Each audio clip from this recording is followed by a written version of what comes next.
welcome to our Wednesday night Inside Texas Live show, joined by Nash Talks Texas. And we're here to talk about our losses in 2025, how they happened, what they look like, the reasons, and then we'll, compare with the 2026 roster and how it should look like, and see if we're going to be a little bit better in the specific areas that were the major parts of the reasons that Texas fell short in 3 ball games. Nash, you doing okay tonight, bub? Yes, sir. Doing all right. I mean, just sweating out a Kentucky basketball game over here.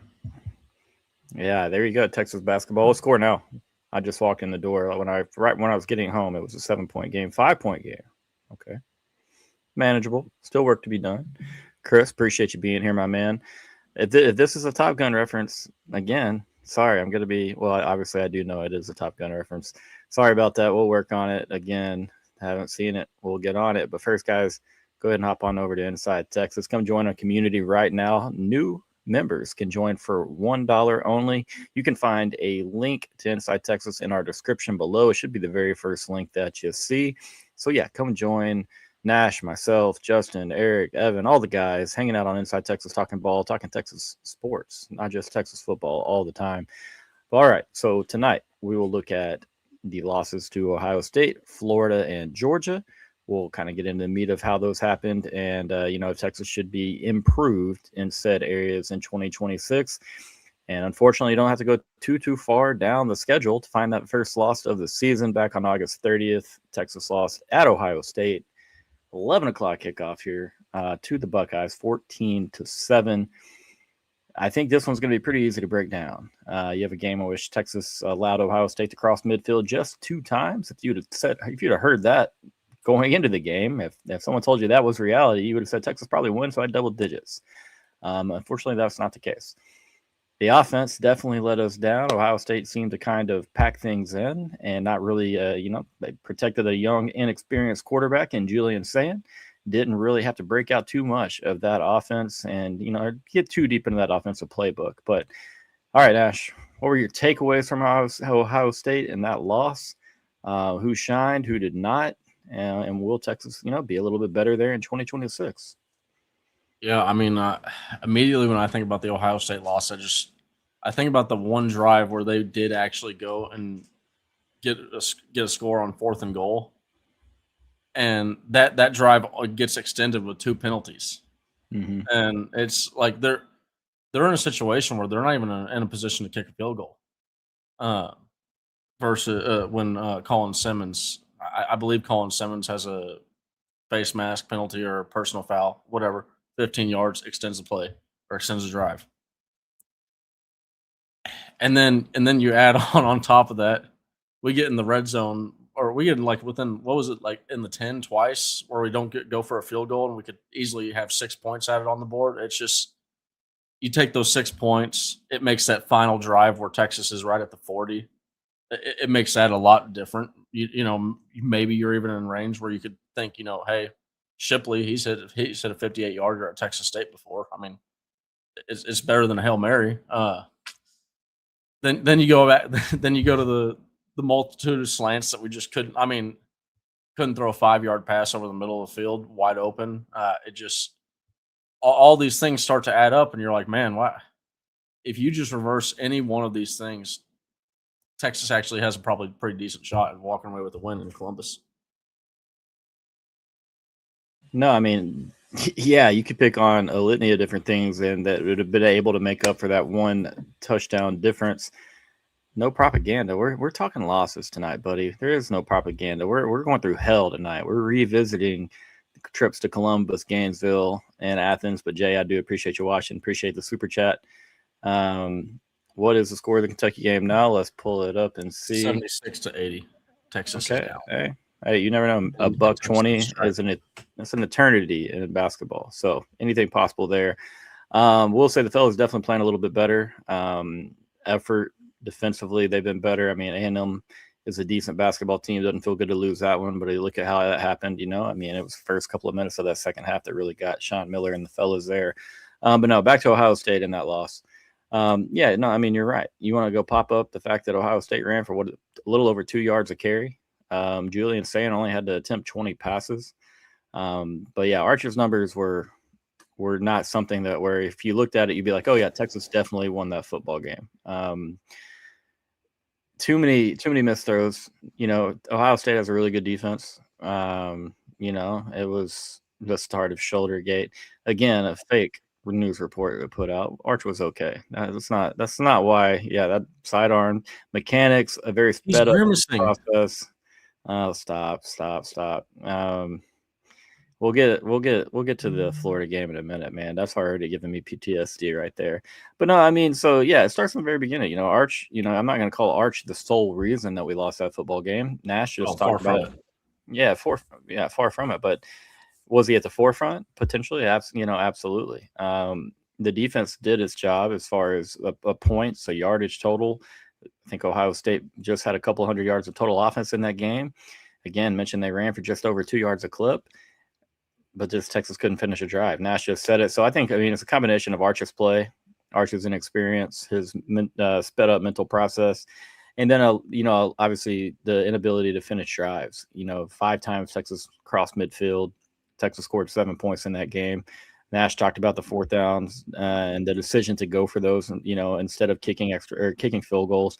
So yeah, that all plays into it. It definitely wasn't just Arch Manning. It definitely wasn't just play calling inside of the red zone, but Texas had every single opportunity in the world to win that game. I still feel like Texas outplayed Ohio State.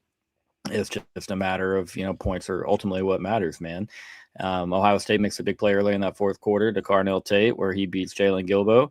And, that 14 points, that was about a wrap. It felt, realistically, there's still time, yes, but the way that Texas was moving the football, or lack of moving the football there, well, they woke up a little bit in that late in the 3rd quarter, early in the 4th quarter, and obviously throughout the end of the game. There was time on the clock, but man, that definitely felt like that was a backbreaking touchdown. So Ohio State, again, it was hard to talk about them this year, considering Texas lost on week 1. Were they a bit of a paper tiger? Kind of seemed to be that way. Indiana obviously handled them in the Big Ten championship game. And then you saw Miami take care of Ohio State in Arlington in the Cotton Bowl. Good team, but I didn't leave that game thinking, wow, we just lost to a team that's probably, going to go out and win a national championship. Just too much inexperience at quarterback. I don't really love the running back room that, Ohio State had.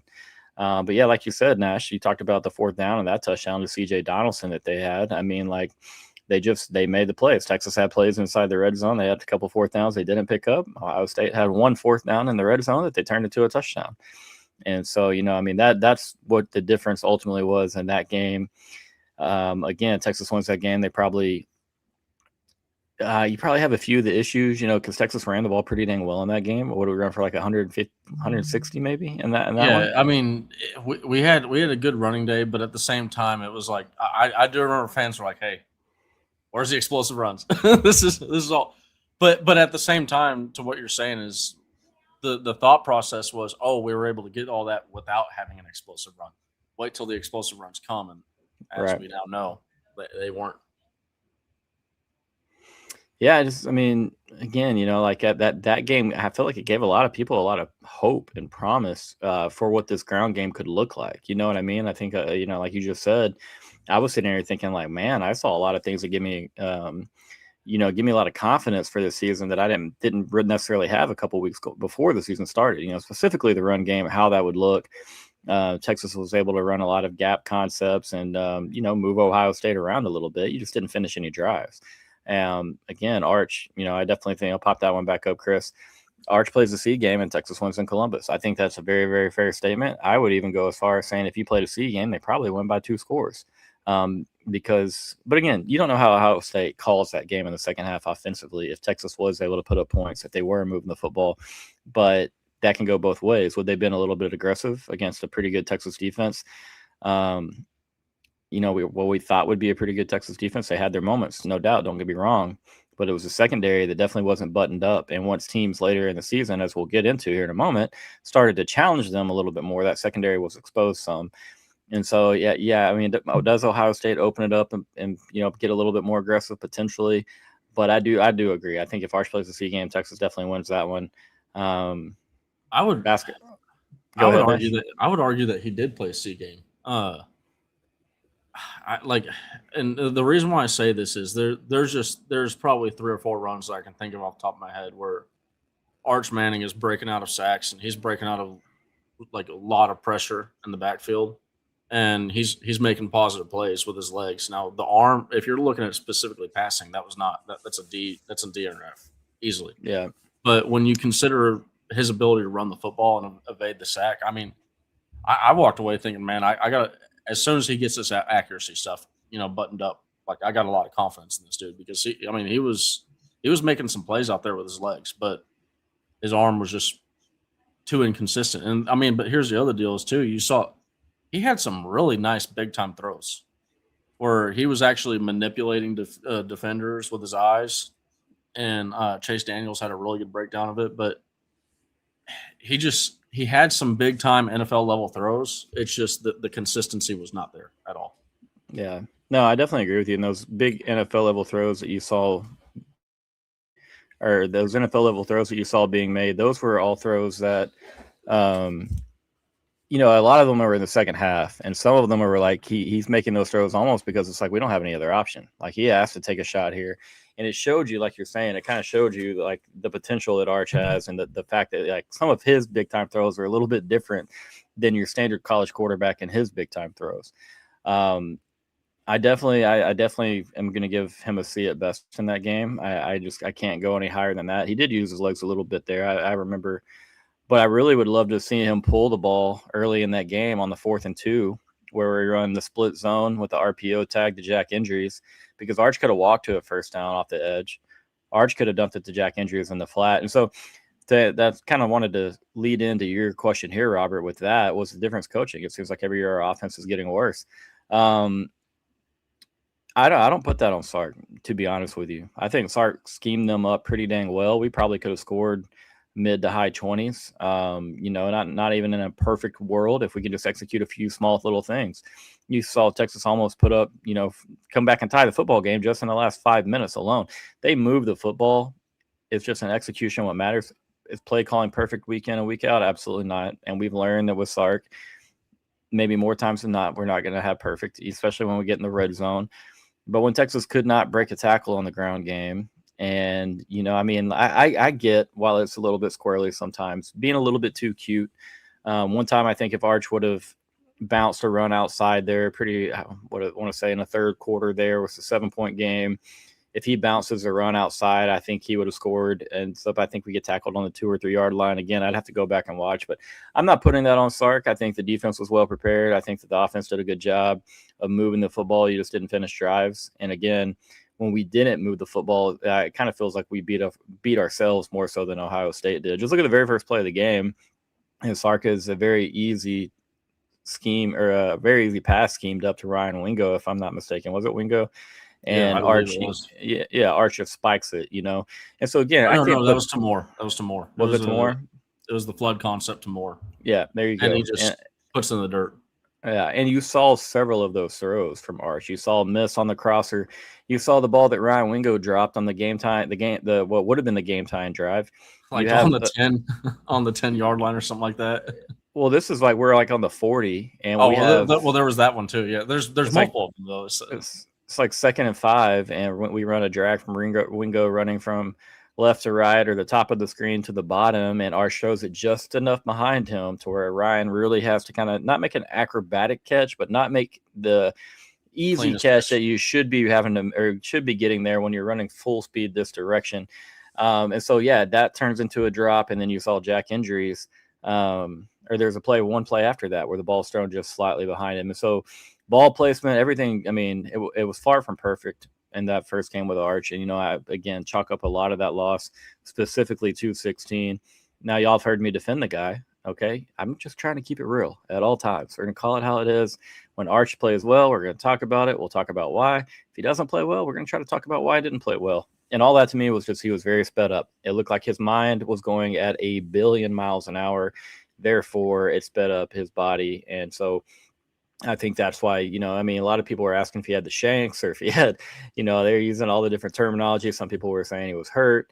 And there you go. Game has gone final. Kentucky 85, Sean Miller and Texas 80. What does that drop us to? What are we, 2-5 in conference? 2-4 in conference? Got some work to do. Definitely have some work to do. I think coming into today, we were on the bubble as one of the last 4 teams in, according to Mr. Joe Lenardi. But yeah, and that's one thing that, you kind of have to worry about going into this next season is like, well, man, we do need to have some type of competent experience at that number 2 spot, or just you got to be really, really high on KJ Lacey. Maybe the staff is 2-4 in conference. Thank you, Nash, man. But yeah, so we'll see. Texas is going to add another body at quarterback. Like that's without a doubt going to happen. But all right, Nash, any final words on Texas, the loss to Ohio State? Again, there's not I feel like there's not a crazy amount to talk about other than, Arch really struggled. Talked about the lack of execution in the red zone. Ohio State made the most of their 2 opportunities. Yeah, I mean, I walked out of that game like you said earlier.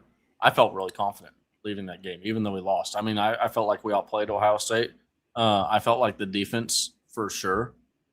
I was like, man, I was mad for the defense because I'm like, the defense deserved to win that game, even with them, giving up that 4th and goal, having extended that drive. They did more than enough to win that game by double digits. So, I mean, I was like, man, it sucks to have played Ohio State so good defense because if you remember the last game that we played was against Ohio State, and I happen to be watching it right here with this guy right next to me. Our defense played amazing in that Cotton Bowl, right? I mean, we had a really good defensive game going on, and both times it felt like, man, our defense did enough to get us a win, and it sucked to walk away with the second loss, in such a similar fact. Like I was telling people, I almost would have felt better if Ohio State would have just beat us, Yep. or there's no way I can talk myself into, oh, well, we could have won this game. Right. Yep. But yeah.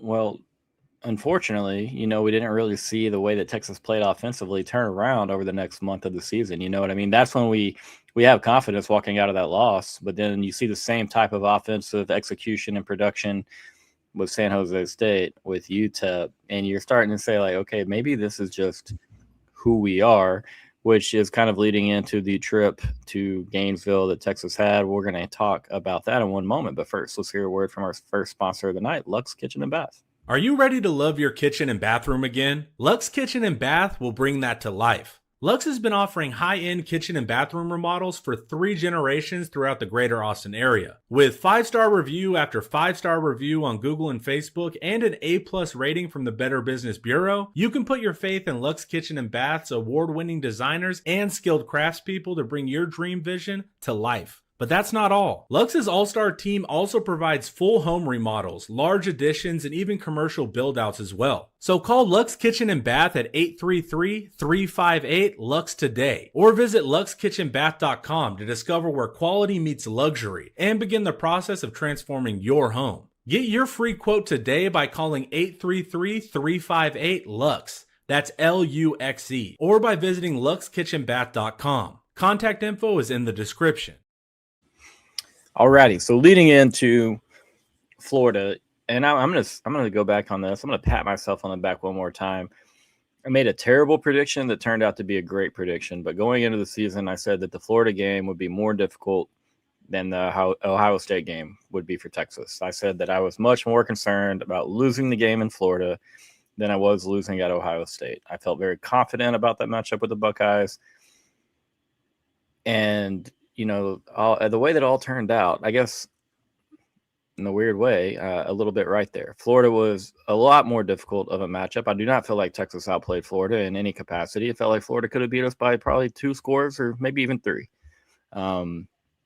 This is, you know what, Nash? I'm gonna let you talk about this one first. I've got a lot to say. It's the exact opposite of the Ohio State game because I was so proud of our defense, right? But you go on that first drive, and then I remember thinking, like, Bob puts the ball on the ground, and I'm like, jump on it. And Florida ends up getting it back, and I'm like, this feels like one of those ones that's just going to come back and bite us in the rear end. And then you go and you see later in the drive, like, I mean, I had just written an article about Michael Taff, how he hadn't been missing tackles or anything like that, and it wasn't just Michael Taff. It was Leon Lafau. It was Anthony. I think Anthony Hill had one. It was all Colin Simmons had. Colin Simmons had one where he had him wrapped up in the backfield, and ball just pushes him off him or slips out of it and he moves on. I mean, it was like there were like 4 or 5 broken tackles, missed tackles in that game. I mean, that felt so alien to see, like a Texas defense missing. And I go back to the Tom Herman years when I saw a game that bad of tackling. It just, like, before Chris Ash came in and, really kind of starting to straighten us out with the tackling efforts. It felt so alien to me watching that defense. And then you also see we were missing Manny Muhammad. I mean, you were like, okay, yeah, he's a pretty big part of this defense. I mean, you got Littleton, who is really talented, but he wasn't having the game that he was. I mean, he covered Jeremiah Smith far better than he covered the Florida wide receivers. You go to Kobe Black too. I mean, same thing. It's just like Kobe Black. There's that play to Dallas Wilson where he just falls on the ground, right? And then you're just like, oh crap, yeah, this is actually happening, right? Like this is real. But if there was one small thing that I walked away with thinking like, okay, you know what, like there is something positive, it was Arch Manning. I thought like Arch Manning got a lot more heat than he deserved in that game, and specifically, I like the mentality of Arch Manning, where he's a quarterback where if we're losing a game, we're not out of it with Arch Manning. I mean, Arch Manning is going to compete until the very end, and he's going to play his rear end off. He did have an interception trying to force the issue late in the game, but man, I walked away with like, hey, this is a quarterback that he's not going to quit on us. He's not going to quit on a game. He's going to put his best effort out there. Some people talking about how Caldwell came in and ripped a seed, and then we put Arch Manning back in. I didn't really like that, but it is what it is. People are going to have their own little hot takes about things. With that being said, welcome, Steven, to the nice sunny show we got going on here, revisiting the losses. Y'all welcome, Fanatic Perspective, Mr. Steven, one of the best guys on all of social media, representing the Horns. How you doing, brother? I'm good, man. Y'all set me up with coming on the losses stream. Damn. Damn, Ghost. What's going on? I love talking ball regardless, so been listening in and good commentary so far on the Ohio State game, so no, happy to be here, man. Thanks for having me on. Anything? I brother. I would say it's not one where I'm like, oh yeah, tonight's topic is this. In case you want to get ready for it, it's kind of just, hey, we're gonna all go through the mud together, baby. We'll all get the clothes. We in the mud. Yeah, well, we're in the 2-win mud. Well, with that being said, brother, do you have any words or any tidbits you want to add about the Ohio State loss that maybe we didn't cover or that you had a different perspective of? No, I think you guys kept it whole, and I don't want to belabor it because of my tardiness. But the only thing I would add is just the lack of familiarity. Even though we played the same opponent twice, the Matt Patricia element I think did give us some fits.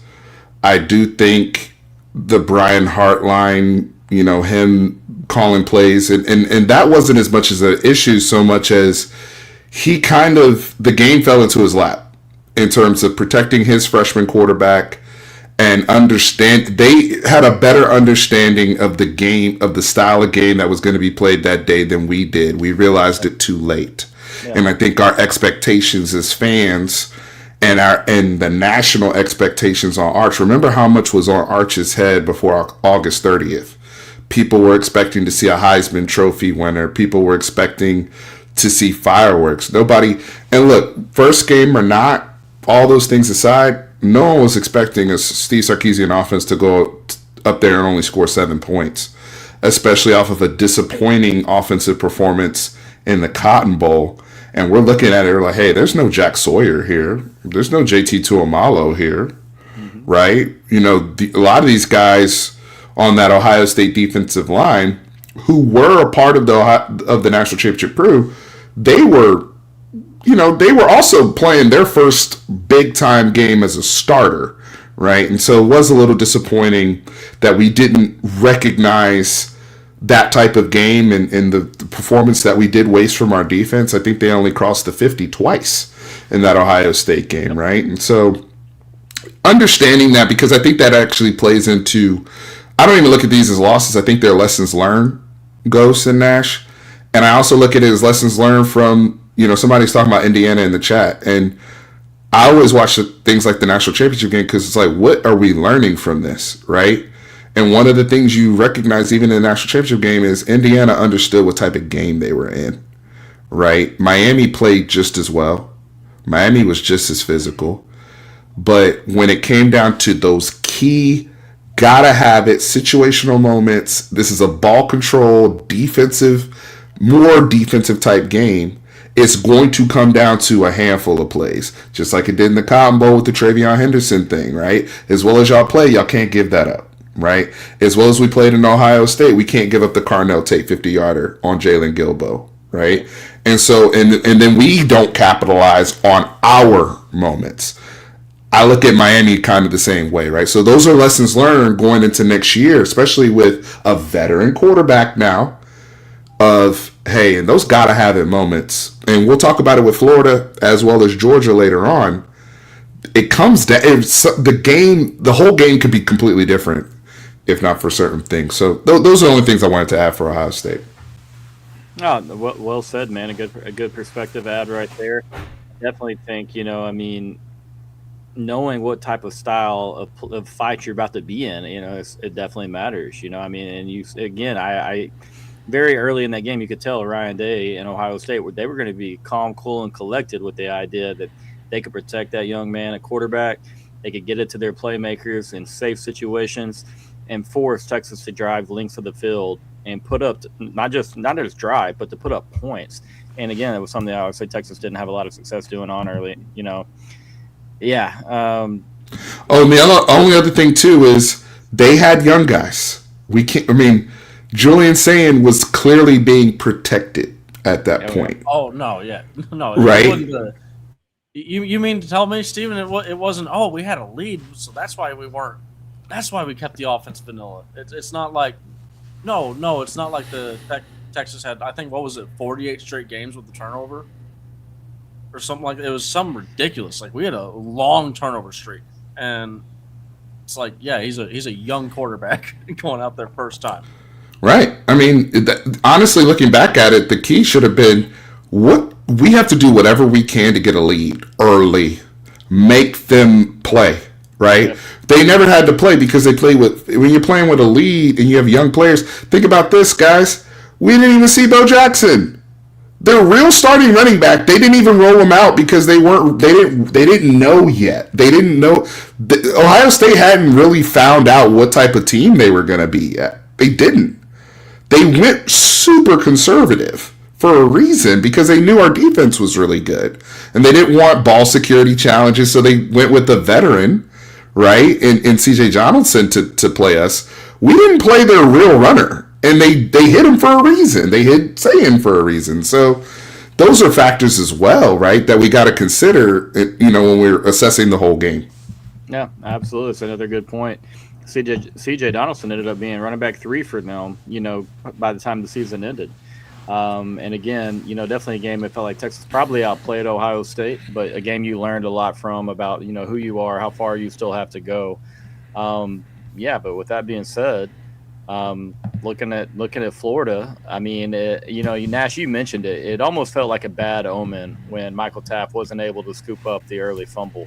You know what I mean? Like, it kind of felt like you got a chance to do something big early on. You get the ball inside the 30-yard line after the first play of scrimmage. You get your offense on the field, and then you don't do that. And again, you talk about Manny Muhammad being out at corner. You have a Cade Phillips who, if this game was played in November, might go a completely different way. You have a Kobe Black who, if the game was played in November, it might go a completely different way. But guys that were not ready to be rolled out there opposite side of a Jalen Gilbo, who was struggling a little bit in his own right as CB2, he all of a sudden has to go over there and deal with the Dallas Wilson and Vernell Brown and all of a sudden these heavy hitters, you know what I mean? So Just a weird game all around. In that one, Nash, I'm definitely going to piggyback on your sentiment about you learned more probably from Arch Manning than you did about anything else about Texas football or anybody else individually in that game, just because he was a fighter for sure. He took his shots. He continued to get back up. I said that Texas was not outcoached in Columbus. Texas was heavily outcoached in Gainesville. We were double spying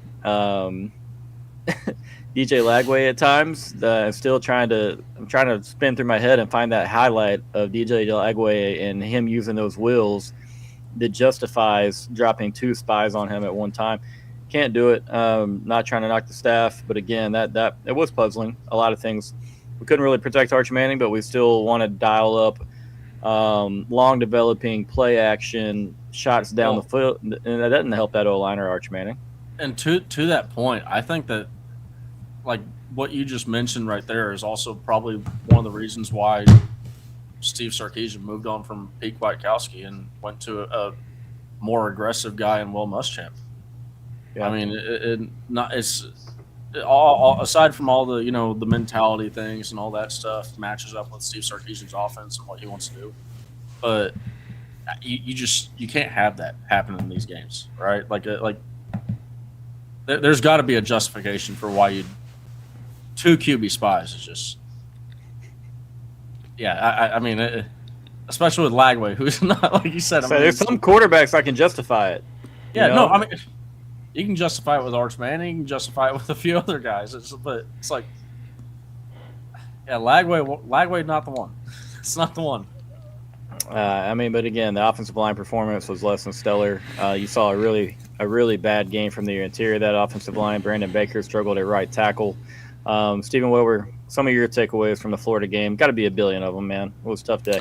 Yeah, I'm going to start back with kind of something you said earlier, Cord, about your feelings on Florida coming into the season. Because I do think it's important, and this is something that was talked about in a vacuum, I feel like, when in the playoff conversation came around, and it was, well, Florida's a terrible team, blah, blah, blah. And that's a Florida team, if I'm not mistaken, Ash, they were ranked in the top 10 preseason. Mm-hmm. That's a Florida team that had several, that still, I know guys have moved on all over, but I think they finished the season with 5 guys that made SEC teams postseason, right? In a bad year, a year their coach gets fired, all these things are happening. But one of the things that concerned me was the year before in Austin. I talked about this. Shout out to Nash because I used your rewatch. I was doing the rewatch shares where we were rewatching the clips you were posting. We did a rewatch during getting ready for the season of Florida when they played in Austin, and we won. And Quinn Ewers had 5 touchdowns or something like that. He had one of his best games. Yep. But what was so concerning to me on film was the fact that we were playing a 3rd-string quarterback at that time. And Florida was able to run for almost 200 yards in Austin. And I'm like, guys, we need to pay attention to this. Look at, and it wasn't just the yards. It was how they were getting the yards. They were physical. They were moving us off the ball. If you watch that film of guys like TJ Slaughter and several different folks, Florida was getting a great push in Austin. We didn't pay attention to it because they were one-dimensional. We had a great day on offense. That was the day we ran that play where the Kansas City Chiefs copied it, and we did all those fake handoffs and gave it to Isaiah. We were balling that day. We were. But what happens when you're not clicking like that, right? Physicality is still physicality. And what Florida did and what they saw, and something that Coach Jaluk, I heard, I don't know if this has been mentioned on IT, but something I heard was he gave the Texas staff kind of like, hey, we thought we could push y'all around coming into that game. That's why we were so physical. And on top of that, the desperation that Florida had. Florida, that point in the season, was 1-3 coming into the game. They had lost to South Florida. They had lost to Miami. They had lost to LSU, I believe. And it was like, hey, this is our season. This is our season. Whereas on Texas' side, we're coming in the game. It's first SEC game of the season. First, road game since Ohio State. Who are we? We're coming off of this. We don't know what type of situation we are We got in the Oklahoma G5. Yeah, you got Oklahoma looming, and we got punched in the mouth. Court Nash, we got punched in the mouth on both sides of the ball. You left that game. Your running backs ran for just nothing, right? The longest carry Wisner had, I think, was 6 yards. Niblett had a 3-yard carry, and then Arch had that one run later, right? But fantastic. you got nothing from them, right, in your run game. And so that at that point, as Texas fans, it was full on panic on the interior of the offensive line, and just, are we a physical football team, or are we just completely fraudulent? Well, and that was the first game where we really had left guard issues, and we're like, what's going on there? Like it was a revolving door, and you see that's where you see Nick Brooks first getting snaps, and you're like, I thought that was a third string right tackle playing left guard. Okay, that's a problem. Yeah, like you said, when Travior Wisner and Christian Clark combined ran for 11 yards on 9 carries, that's not good. It's not only is it not good, it's just not acceptable. And it's not entirely on them. A lot of it's on the offensive line, but still, it was all around. There's plenty of blame to go around. For the last offense was a mess with blocking. We were a mess with play calling. Like, there was a lot, and again, running the football. Yes, very much what very well said there. That was a mess all year as far as breaking tackles and really helping out that passing attack, helping out an offensive line. Josh, we appreciate the super chat, my man. You are our left guard, sir. So we'll see you at practice. Report now. We need you now, actually. But yeah, again, that one is a game where, I think the three of us kind of agree. You left Ohio State and you're like, okay, I can do some things. We can do some things with this. We're going to be okay. After Florida, like Stephen just said, panic is maybe an understatement, man. The things that were running through my mind, and I know just from every comment that popped up on our Sunday rewatch show, the things that were going through the average Texas fan's mind, that felt like that was going to be the last day of Texas football ever. There was so much panic, and I completely understand it, because like Nash just said, you're trotting out everything you can at left guard with no real resolution, and you're like, dude, this is game 5, and this is, okay, now is this who we are? We might not be able to protect Arch Manning all year, and you start to roll through the mindset of, are we wasting Arch Manning and the talent that he is? Because that's the first game where he really started to consistently step up. There's some other quarterbacks, you put him in burnt orange on that day, they'd probably get sacked 14 or 15 times. I'm going to tell you right now, Cord, I'm glad you said that, because the only difference between this game and 2021 was Arch and Hudson Card responded differently. Because it was a game where you went into an environment where somebody was taking your heart, right? This wasn't even so much about, I know y'all were talking about the double spy and all that. Yeah, there were some mistakes all over the place. I ain't even gonna hold you. Like the penalties, right? We had 10 penalties that day for 70 yards, I believe. Yep. Everything went wrong. We were 3 for 11 on third down. We couldn't run the ball. Like, literally if you had a checklist of Nash of everything that you need to do to lose a game, we checked it off, right? Are you protecting your quarterback? Are you physical? Are you converting on third down? Do you have a good game plan to start? Every single thing. When the 50-50 moments, like the Taft fumble, like literally every single thing did not go your way. But I do know that it was like, hey, wait a second. Arch is doing some stuff here. He's fighting back. And you saw that later on in Mississippi State, right? Of the will to win and trying to just will your team back, whatever it takes, and creating these chunk plays. He did it in the Ohio State game. Nash brought it up. He had 4, according to Pro Football Focus, he had 4 big-time throws that first game versus Ohio State, which was the most in our conference that week. It's just that we played Ohio State, right? And so nobody cares about that because you lost. Right. But in that Florida game, just watching how we got manhandled, right? It really reminded me of Arkansas and being in that environment, because the common denominator also with these losses, and I'm not saying it's the primary reason, guys, but environment matters in college football.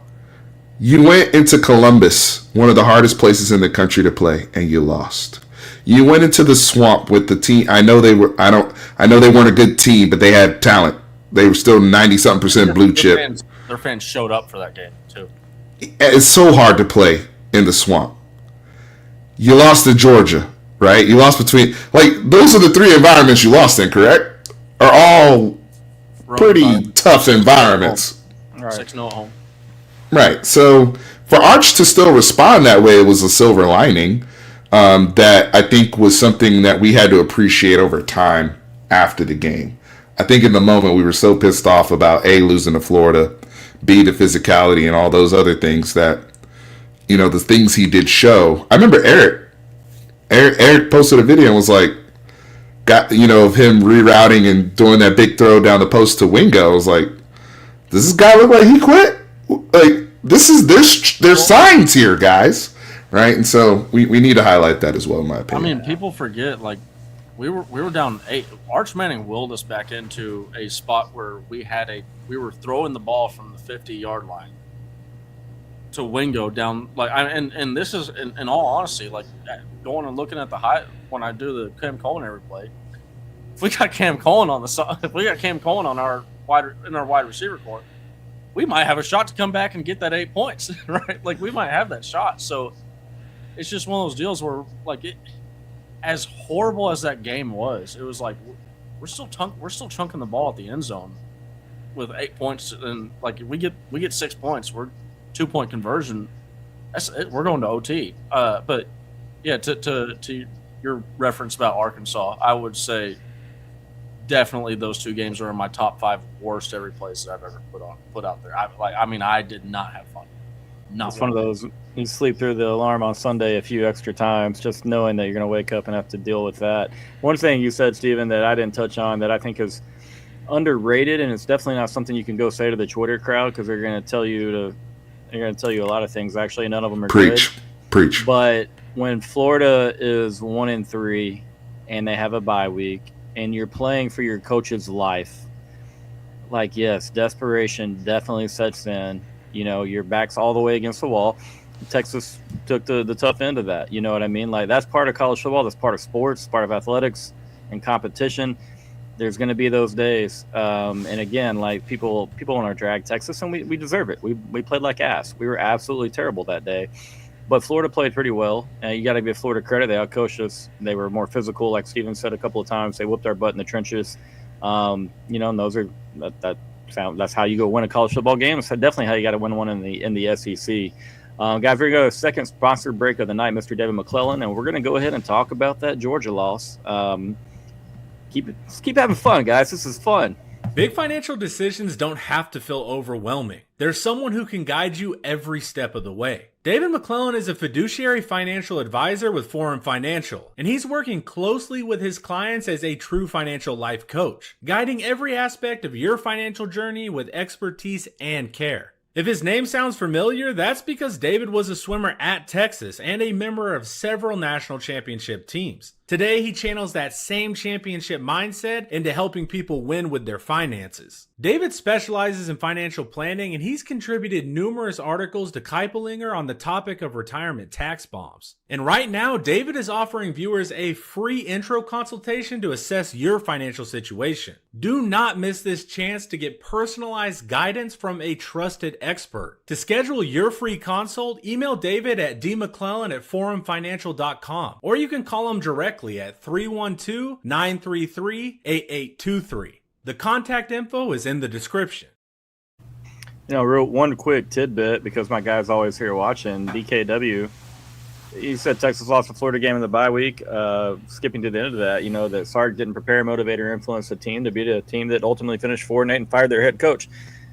Hey, man, y'all both kind of touched on it. Nash, you said we have OU the week after. Steven, you said, we lost 3 games, and we lost 3 games in venues that are very tough to go pull out wins in, as far as being the visiting team, the visiting side. We look so unprepared. We look so unfocused. We look so opposite of dialed in. That was an embarrassing day for the program. I don't think you can shape it up any other way than that. We were embarrassed. If Texas put up 100 on Florida, wouldn't be mad at all. Again, I hated to see Florida return the mainstays of that program, just because you can build a lot of things around a Dallas Wilson, Vernell Brown, obviously Jaden Ball. You know, that's still going to be an offense that's not a ton of fun to play, and they got a better head coach, in my opinion, especially when it comes to running the football. They're going to be pretty physical. They'll be pretty tough. And so, like we said earlier, and Stephen talked about them, even in the big loss from the year before when they came to Austin and got drummed around a little bit. We'll see, man. I'm not writing that Florida game off as anything other than going to be a tough competition, tough battle in Austin when they revisit. But let's talk about Georgia. I mean, this game's not very much fun to even look at the box score of. Everybody sees the final score is 35-10. Texas obviously made that a 4-point game in that fourth quarter there. And then you kind of have a moment that, again, maybe this is just one of several reasons the Sark moved on. But a couple of times this year, the Florida game, the Georgia game, you know, Texas gets back into it. You need one stop. Give your offense an opportunity to go win the game. Florida, Georgia, both right down the field. Of course, Georgia, we kind of aided that drive with penalties there. And then you have the onside kick that everybody talks about. Georgia just kind of owns Texas right now. Kirby kind of owns Sark. You know, it's that way until it's not. But what are your thoughts, opinions, takeaways from Georgia beating Texas again? I thought to Steven's reference about Indiana recognizing the game that they were needing to play versus Miami, I thought Kirby Smart knew that. Like that's the way I feel about this game, because I mean, you look at this. I mean, like I remember watching this. I'm like, this dude's a psychopath. Going on forward on 4th and 1 from what their 36-yard line, the UGA 36. Down, they only got a 4-point lead, and Arch Manning actually just had a pretty nice looking drive. That you just, it's impossible to sit here and say that if we force them to, you know, they don't convert on that 4th down, or they don't convert on the 4th down later, 4th and 5 at the Texas 49, right at the 50. I mean, we're in a really, really good spot to go and take control of the game and take the lead. And it felt like Kirby Smart was like, you know what? I watched this team that was down, what was it? We're down like 23 points last year. And then we get the Jade Barron interception. Yes, I know the play got overturned, but that was the right call on the field at the end of the day. But he watched a Texas team that was down 23 points at home, and they put themselves back in the ball game where, hey, if we don't get this 3rd and 11 while we're snapping from the Texas 10-yard line, you know, this is like Texas actually has a really good chance to go drive the ball down the field and get a tie ball game. They're down 7 now. I mean, it was one of those moments where Kirby Smart, it felt like he knew this is my opportunity to kill this team, and we gotta go full force on this. We got to go for it on 4th down. Like, I mean, every single chance he had, he wasn't taking points, he wasn't punting, he wasn't being conservative. It was attack, and it felt like he recognized that was the right moment to do it. And obviously, looking back at the game, it was. I mean, it just. And then you compound, and then after that you compound that with one of the worst kick return decisions I've seen from Texas with Jeff Banks. I mean, it's just not to pin that on Jeff Banks, but under Jeff Banks's, you know, tutelage at Texas, I haven't seen a worse decision returning the ball. It was like there was no shot at a return for that. Why are you returning it more? And then he gets tackled at the 10. Nothing happens, and then all of a sudden you look. I mean, I just felt so bad for Arch Manning because he left the field with a 4-point lead, and the next or 4 point down 4 points. The next time he saw the ball, yeah, man, Manning, you're just sitting there. You're going. I was just pumping myself up and getting this offense ready to go. You know, get a game time or go get a game winning drive or something like that, and. Or not game, you know, go get the lead, but now all of a sudden we're down 18, and then all of a sudden very quickly becomes 25 points. I mean, things compounded very quickly. You got your butt whipped in the beginning of that game, and you got your butt whipped in the end of that game. I mean, Georgia's offense had such an easy going there in the first quarter of that game. We made their lives way too simple, and then the way that game finished. a drive where I believe we had 2 third-down penalties that aided Georgia in that touchdown drive, if I'm not mistaken. But yeah, to me, I mean, I got some pushback on this from Connor here of Inside Texas. Bro, I'm always thinking onside kick. I swear, we never getting tricked. I don't care about a kick return. How many times are we setting up a return that actually is, putting us in like, I don't know, it's just not worth the risk in my opinion. It's not the NFL onside. It's not the NFL kick return. Well, I mean, I get it. I'm agreeing with you. I'm saying Okay. there's like in the kick return that college football has, it is such a low percentage chance of having any sort of success on that kick return that it's just not worth it. I'm always a guy yelling, watch the fake, watch the onside, watch the reverse, watch, like this or that. But again, it's just a game where physicality definitely mattered. You got your butts whipped in the trenches. What do you got, Steven?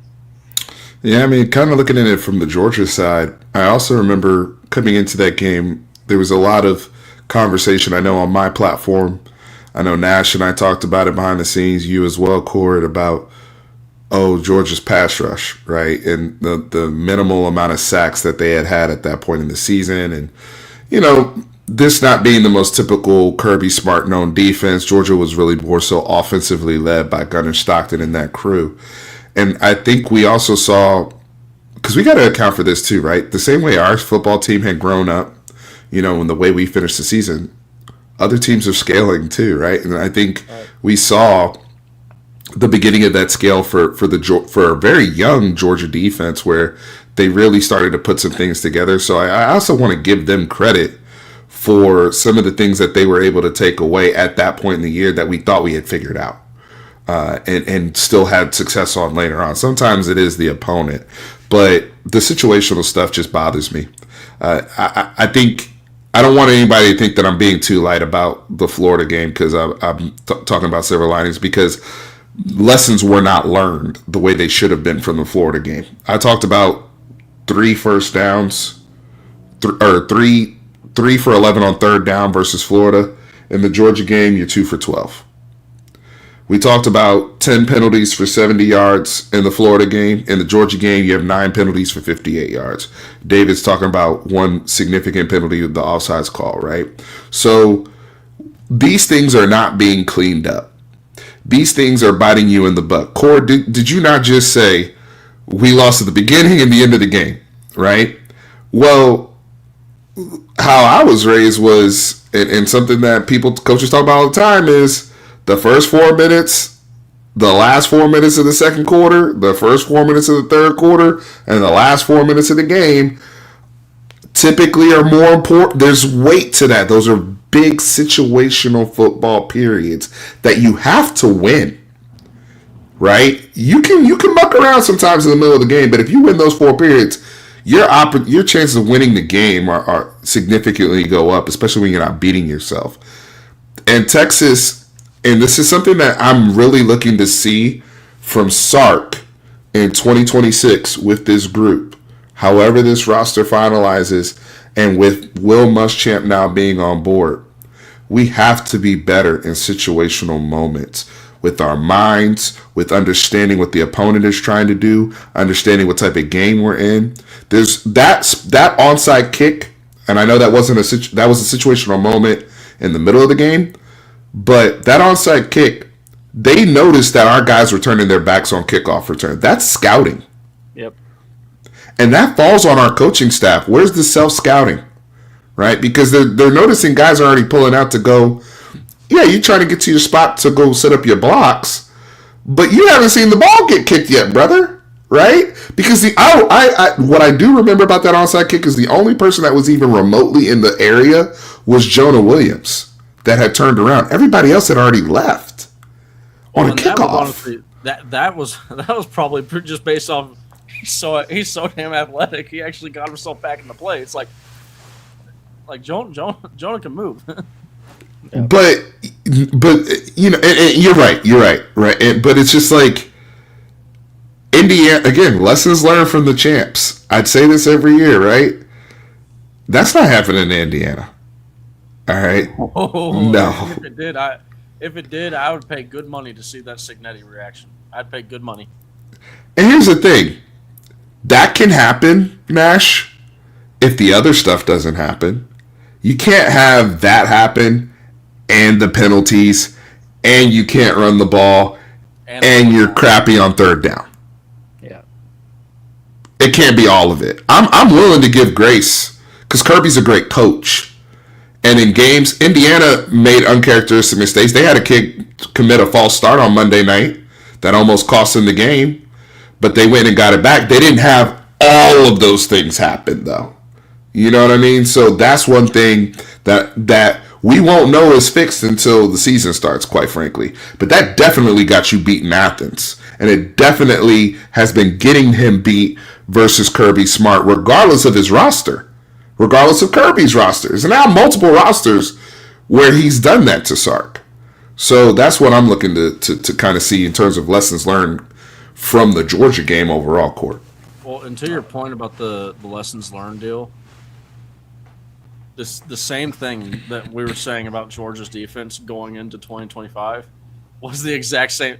Hey, this 2024 team isn't getting a lot of sacks. They're not getting a lot of pressure on the quarterback, and then we go and we watch them. I know I defended it on Twitter, but it's been admitted. Sark bench has made Sark bench Quinn Ewers, right? And he was like, well, shoot, might as well throw Arch Manning out there and see what he's got. It can't get any worse. Yeah, I mean, it's just lessons were not learned from the Florida game or even the last Georgia game. Yeah, that's the thing, man. It's like you can feel really good about what you're doing. You can have a really good team.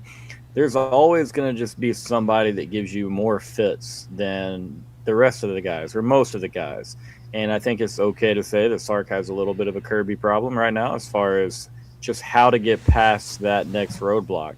Kirby is definitely on attack mode. You talk about last year, the fake punt.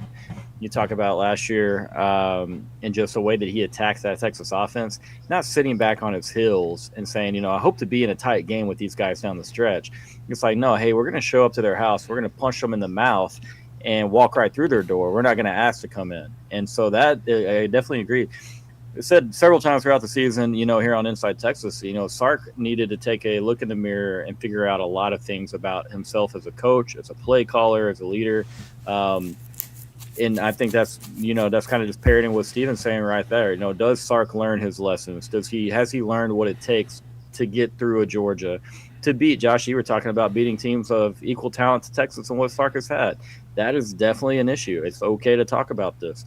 We've seen Texas struggle against basically anybody who has on-par talent, except for Texas A&M and Oklahoma, that has on-par talent with Texas. Those elite programs, those elite recruiting classes that have been stacked years and years and years in a row at Ohio State, at Georgia, those type of matchups. So, again, will it be fixed? I'm going to be frank about it. Kyle Flood's still our offensive line coach, so I don't think that we're going to see just a major change as far as the offensive line, the pre-snap penalties, maybe holding as well.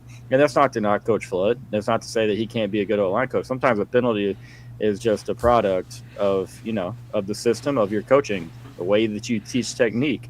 And so that right there, I have a lot of pause because penalties are a big part. Can they run block? You know what I mean? So that's just offensively. You got to catch the football as well. Arch is going to be better. I think we all think and expect Arch and the hype that he received going into last season, maybe to be a little bit more fair heading into this next season, because we know it's going to be ratcheted up. There's going to be a lot of noise.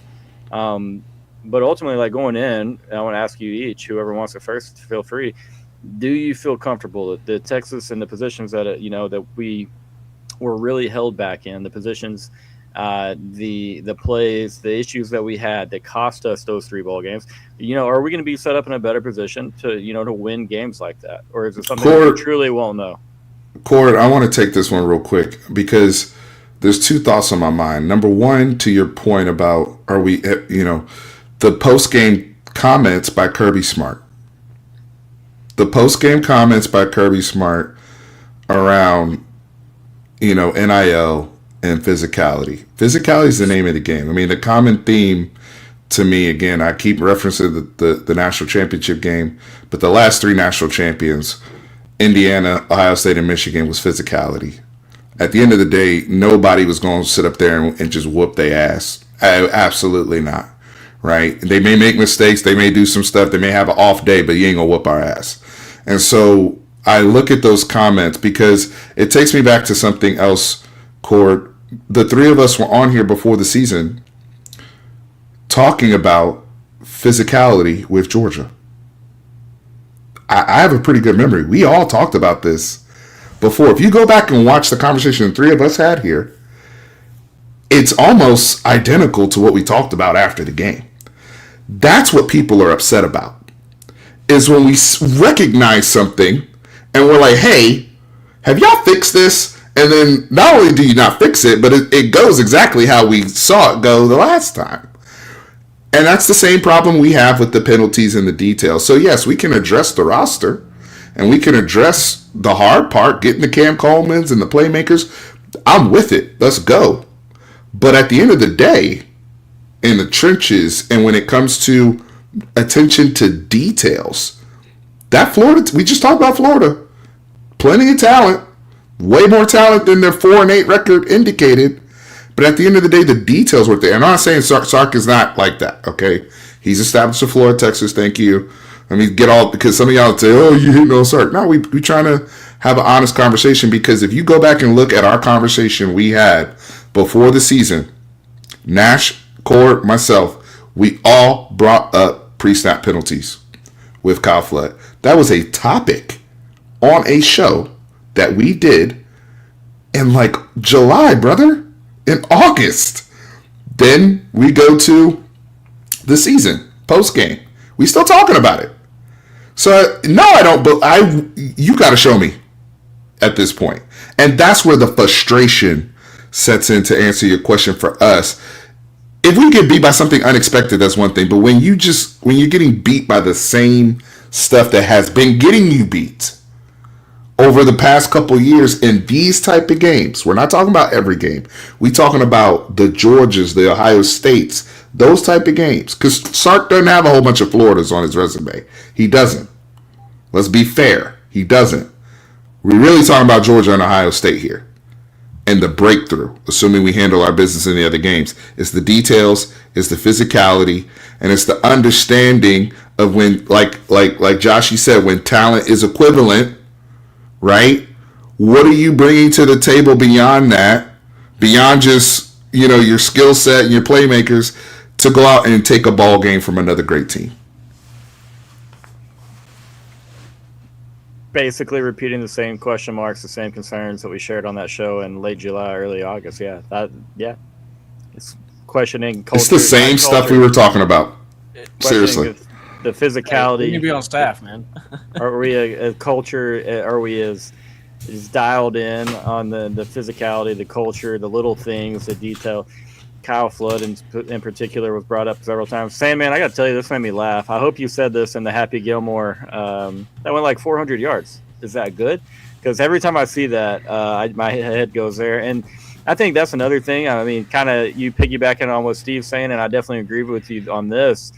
You got to earn that trust back, man. We know that you're a heck of a play designer, at times a heck of a play caller. We know that you've elevated, as Steven said, the floor of this program, and we're very grateful for that.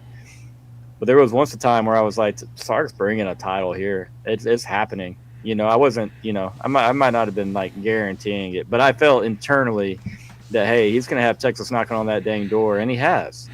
And so, yeah, I definitely agree with you on that, Sandman. You got to prove it to us, man. It's not going to be something where we've seen the O-line and the portal recruiting. You know what I mean? I think all of us are a little bit in wait-and-see mode when it comes to this offensive line and exactly how good they can be. And, yes, there will still be additions to the offensive line at some point. I can almost guarantee you that, at least one, hopefully more. But, again, root for the young guys to develop, root for this group to, be cohesive, to be a little bit nastier at the point of attack, and then things start to come together just a little bit. See, and that's the thing. I think that's fair. They're consistently physical, consistently nasty, and that's what you see with a lot of these teams. These teams, Yes. Georgia and Alabama won the SECs. They were nasty. They were violent. They were absolutely going to smack you in the mouth. And then guess what? They're going to line up on the next play, and they were going to do it all over again. And so I can agree with that sentiment. We definitely have the guys, and at times, are every bit as nasty and physical as we need to be, but consistently physical. And that's what was so, you bringing it up again. Here, D.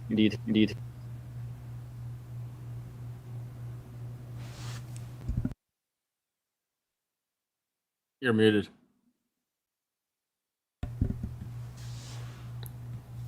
Yeah, you're good. Sorry about. Yeah, be on the softer side, and attention to detail though is what it really felt like was a big difference for those two. It kind of chopped up there. Am I getting? Yeah, I something? think your mic came unplugged or something like that. Your Yeah, mic. check your. But I mean to while he's fixing that, I mean I agree with David, right? Like, we're not consistently physical. We're not soft. The only game where I was like, man, they playing soft is Florida, but like people don't like beat us up, right? Like we lose on some dumb stuff, right? Or something goofy or penalties. And that's why we want to get that stuff. If we can just get to average with the penalties. I'm not saying y'all need to be Indiana, special forces type execution, right, Nash? Like, I don't. That'd be great. Look, if we can, That'd be great. But I don't know if that's replicatable for us. If we can get average run blocking, man, my confidence for this Texas team goes through the roof, because then that's when teams have to start respecting. Like, here's the thing: is I think that this has been like the perfect combination of all. Like, when you're looking at, I'm sorry, I'm trying to pull up Evan Beath's. He does a really good roster breakdown and all that stuff to see where we're standing at. But right now, the interior, and like Cord said, we're not done with the portal, right? We're still going to go out and get some guys, but we need a strong run blocking group to make Steve Sarkisian's offense be at its full optimal level. When you're looking at Steve Sarkisian, like, the whole big thing was, hey, he runs play action, and when he runs that play action, he's trying to suck down the safeties. Like, you've heard Steve Sarkisian say he wants everything to look, smell, feel, sound, and taste like a run play. He wants the defense thinking, "Oh my God, a run play's happening," and then they go, and then all of a sudden you got Jaden Waddle. And I know Waddle's a special athlete, but we got the skill players now to match up with that. I mean, Billingsley, when I was doing the every play, Billingsley had like 19 catches on the year, and he'd only missed 2 targets. And the reason why is because he's sitting there wide open, because all the other defenders are either getting sucked down to go chase after Brian Robinson, or they're chasing these elite wide receivers, which we got some elite wide receivers right now. We got some pretty darn good running backs. If this run blocking can come around, and we can see Kyle Flood put together I just say an average run blocking unit at best. I mean, I think that this Steve Sarkisian, the play calling from Sark, it just goes up to another notch, just because when you look at the best years that we've seen run blocking from Steve Sarkisian, I mean, I've always said, like, it's there's an adage that it's like a great running back will make a decent offensive line look good, and that's what happened with Bijan Robinson. When you had Bijan Robinson run the ball, he masked a lot of issues that we had on the offensive line, run blocking. That, I mean, it's just like there's not many people that are able to be in one spot, and then literally a split second later, they're 5 yards away from that spot. Man, we had some poor timing with that too, because that was a very young, inconsistent Quinn Ewers as well, with injuries and inconsistent pass catchers. There was multiple things going on. So I kind of wish we had with Bijan, in 2023, but we also had Jonathan Brooks. So, anyway, that's more fan fiction, right? But I also want to address the defense, because that was the game Michael Taft came back, if I'm not mistaken, after the bye. I know Ingrid had talked about us in buys. That's coaching, by the way. That's coaching about how your team looks out of a bye week. I'm sorry, I gotta say it. But that was the game Michael Taft came back and he was struggling. And then you also look at the dam broke. That was the last game Anthony Hill played in a Texas uniform. Yeah. Right? And he broke his hand in that collision with Frazier. one of the loudest collisions we had all season. But the dam broke. The defense was out there, and ultimately, I don't think that was. I don't put that all on PK. I don't think that game was the undoing. I think games like Vanderbilt and some of the other games was the true undoing of PK. Honestly, when they knew they needed to make a change, but the Georgia game did expose a lot of things in terms of what type of mentality do we want to have for our DBs in terms of trying to be playmakers, trying to get us back in this game, trying to get a turnover, trying to flip something, right? And hey, turn up that aggressiveness. We weren't really able to do that and really make Gunnar Stockton and that group uncomfortable enough, in my opinion. Georgia was able to run the ball just fine, like they always have against us for whatever reason. And ultimately, they got enough going in their pass game, and especially early in the game with Noah Thomas and those touchdowns he had, and then later on when the dam broke. So, that was also another thing, just remembering this loss and reflecting on it of, again, what can we learn now? Coach Boom is here, trying to bring that physicality, trying to bring that aggressive nature, but also just saying, you know what, we're going to go in here and take this guy out of his game. We're going to take this away. You're not running the ball today, or whatever it is, right? Funneling somebody to where you want them to be and then prove me you can beat me. So that's something else, tactically speaking, from the coaching change that we will be looking at this coming season. Yeah, That'll be fun to watch. It'd be fun to. I don't think he ever, because if you look at the tackles on the season, he was not missing tackles outside of that Florida game. There's one that I can think of, but when he came back, Georgia, Texas A&M, Arkansas, I mean, he was a liability tackling. You could tell he wasn't fully healthy. No, I mean, and that again, that's what keeps him back here, was the consistency, this ability to be in the right spots and do the right things as far as getting the guy on the ground, be in good coverage. And so, yeah, when he's missing tackles out there, that was when it really, it's like, well, okay, like, I hate to say it, but, we can put other guys out there a little bit more athletic, a little bit quicker. So if we're not tackling guys, I mean, and so, yeah, it hurt, man, to watch that for Mikey. Kodak, appreciate the super chat, my man. We love you, brother. Just keeping it real with you, man. We do appreciate you as always, my guy. But yeah, I think it's pretty safe to say that the coaching staff or the coaching changes in the secondary are pretty welcomed by these players, and that's putting it lightly, and we'll just leave it at that. And so, yeah, excited to see what it all looks like, man. If you remember when Will Muschamp came to the 40 Acres his first time, there were very noticeable changes to that defense, the way that they moved, the way that they played, the way that they hit. And again, this is a team and a program that was coming off of just winning a national title, when Boom, or shortly before Boom got there. And so, yeah, it's going to be fun to see, man. I'm excited about it. I know that, obviously his name kind of riled up the fan base a little bit. A lot of the Georgia people that we talk to, that I talk to, that Inside Texas talks to, there's a lot of folks over there that really, really think he's gonna do things with his defense. Some say they can do things to both sides of the ball, as far as just the way that they practice and the way that they play and they compete. But all right, guys, anything else before we get y'all out of here and I try to figure out what's wrong with this mic? The last thing I'll say is the same kind of thing with Arch Manning that happened in the Florida game, where things aren't going well, and he's, we're down. He threw a nasty interception. He's getting hit. All these things are going bad, but the kid keeps fighting, shows heart, and there was a good. And it's like, oh, you're starting to make plays, right? Ryan Wingo comes to mind.